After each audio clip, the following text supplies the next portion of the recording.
ନାଇଁ ଆମେ ତ ଏସ୍ଏମ୍ ମ୍ୟାଡ଼ାମ୍ ସେଠି ଆମକୁ ଜଗେଇ ଦେଇ ଗୋଟେ ଆମର ସ୍କ୍ୱାଡ଼୍ ପିଲାକୁ ପଳେଇଲେ।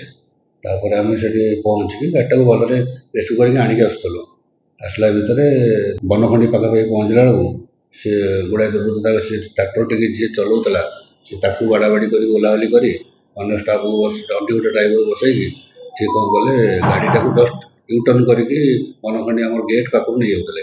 ହେଲା ଭିତରେ ଆମେ ତା ପଛେ ପଛେ ଫଲୋ କଲୁ।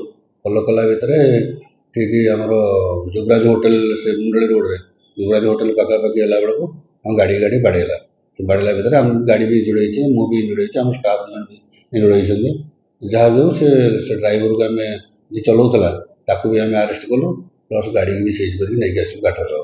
ତାପରେ ଡିଏଫଓ ସାଙ୍ଗେ ସାଙ୍ଗେ ଖବର ପାଇକି ସେ ସ୍ପଟ୍ରେ ପହଞ୍ଚିଲେ। ମୋ ଡିଏଫଓ ବି ଥିଲେ ପାଖରେ।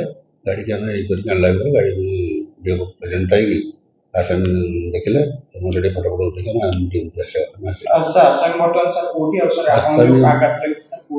ଆସାମୀ ଆମ ପାଖରେ ଅଛି, ଗୋଡ଼ରେ ଟିକେ ଆଘାତ ଲାଗିଛି, ହାତରେ ବି ଆଘାତ ଲାଗିଛି।